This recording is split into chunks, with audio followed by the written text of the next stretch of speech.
I was in high school at the time, probably 17 years old. My parents had a wedding coming up, which was quite far from our city, and they were coming back in 2 days. I had no problem being alone. I would often stay in my room, playing video games or watching Netflix. The only thing I had to be careful of was locking the doors at night and not letting strangers in.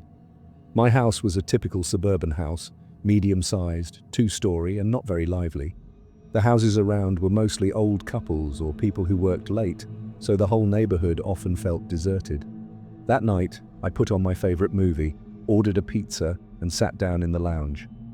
It was about 11 p.m. when the pizza guy came.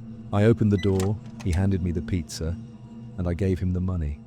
It was normal, but when I closed the door, I felt a strange unease, like someone was watching me. I ignored the feeling for a while. Maybe it was my imagination. But then, as I was scrolling through my phone after dinner, I felt a shadow move behind the window blinds. I looked up, but there was nothing. That was the moment I convinced myself that I was overthinking it. I took a deep breath and focused on the screen again. But then, I heard the faint sound of footsteps outside, like someone walking slowly on the grass. I immediately turned off the TV. The house was completely silent. I slowly pulled back the window blinds and peered out, but there was nothing. But my heart was pounding. I thought about checking the security cameras, but I remembered that they were only installed in the front of the house, not on the back lawn. I tried to peek behind the door, but nothing suspicious appeared. Then, suddenly, the doorbell rang. I jumped. Who could it be? At 11:30 at night? I slowly stood behind the door and peered out, but there was no one outside. For a moment I thought maybe a child was playing, but no children lived here. Then, as I turned, there were 3 light taps on the window from behind. My hands and feet felt numb. I immediately turned off the lights and slowly peeked out. Someone was standing outside near the window. I couldn't see his face, but he was just looking out the window. I held my breath. Should I call the police? No. Maybe it was a neighbor? But was it so late at night?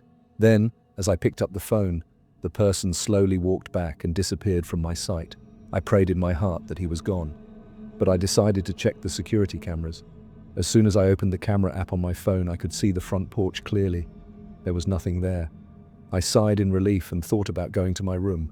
But as soon as I put the phone down, I felt something move. Then I realized. In the camera, near my door, a shadow had appeared. A thrill ran through my body. The man was back at the door. This time he was bending down, trying to see something. As soon as I zoomed in, he suddenly stood up straight and started looking straight at the camera. I felt like he knew I was watching him. My hands started shaking.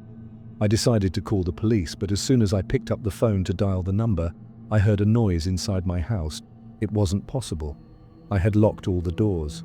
Sweat broke out on my forehead. Had he already come in?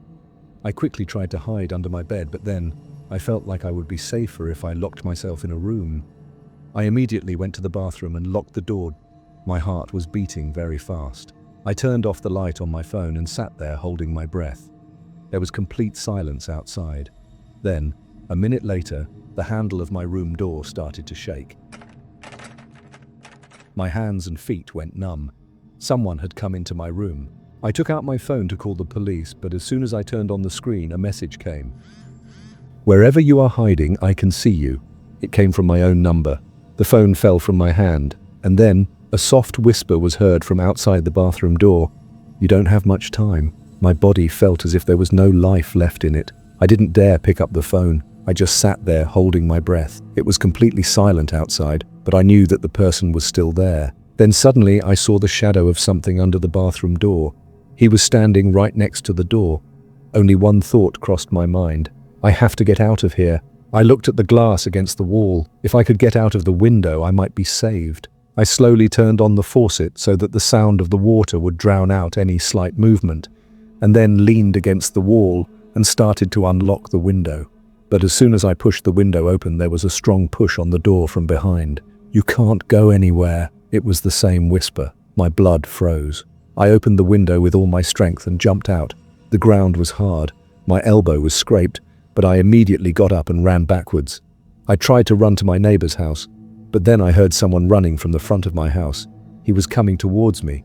I tried to scream with all my might, "Help!" But my throat was dry, my voice wouldn't come out. Then suddenly the lights in the neighbor's house turned on. An old man came to the door. "Who's there?" I ran towards him frantically saying, "Please, someone's in my house!"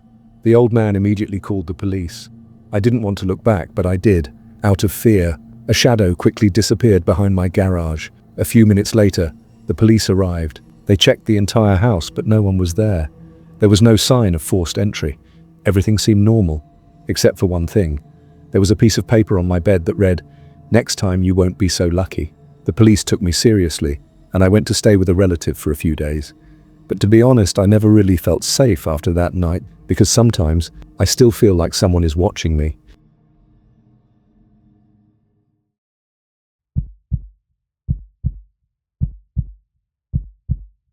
My name is Jason, and I was 16 at the time. My father and I lived in a small, peaceful town. It always felt safe, a place where people knew and trusted each other. That night, my father had gone out on some urgent business, and I was alone in the house. I was sitting in my room reading a book, and the house was completely quiet. All I could hear was the ticking of the clock and the occasional rustle of the wind outside. Everything seemed normal. Then suddenly there was a knock on the door. Hearing this, I put down the book and listened carefully. Usually no one came to the door at this time of night. I thought maybe Dad had forgotten something, but he always had the key with him. I slowly got up and tried to go closer to the door and peek, but it was quite dark outside. Our porch light was off, and no one was clearly visible. "Who is it?" I asked loudly from behind the door. There was a moment of silence. Then a deep but calm voice said, "I just wanted to ask a question." My hair stood on end. It didn't sound like someone I knew. I checked the door lock and stepped back. "Can you open the door?" The same voice came again, this time feeling a little closer. My heart beat faster. "I don't think I can open the door. Who are you, and what do you want?" There was a moment of silence. Then he said, "Are you alone, Jason?" Hearing this, a shiver ran through my body. I hadn't even told him my name. I immediately called my father. "Dad, there's someone at the door and they know my name," I whispered in a panicked voice.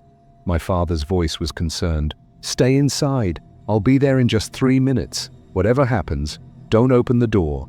I was now drenched in sweat. There was a faint sound of footsteps outside the door, as if someone was walking around. Then the man said, "I know you're alone, Jason. You better open the door." Hearing this, I backed away further and grabbed a knife from the kitchen. I thought about dialing 911 on my phone, but then I saw the lights of a car. My father had arrived. As soon as he got out of the car, I heard quick footsteps outside the door. The man was running away. My father knocked on the door. "Jason, open the door, it's me!" I quickly opened the door and he came in. I told him everything in a panic. He ran out immediately, but the man had already reached the corner of the street. My father shouted loudly, "Stop!" And then they started chasing him. I looked out the window. They were running down the street. Then suddenly the man turned around a corner, but my father was also following. I called the police and told them to come quickly. About 5 minutes later, I heard my father's voice. He was talking loudly to someone. I ran to the door, and that's when I saw my father standing there holding a stranger by the arm. The man looked middle-aged. His clothes were dirty and his face was panicked. Within a few moments, the police arrived. My father told the police the whole situation, and the man was now standing quietly without any resistance. The police handcuffed him and put him in the car. My father and I returned home, but my legs were still shaking. "What was all this? Who was he?" I asked. My father took a deep breath and looked out the window. "I don't know, but whoever it was, he was planning to do you some harm. If I hadn't arrived in time." He left the conversation unfinished. That night I tried to sleep for a long time, but one question kept running through my mind. How did that person know my name?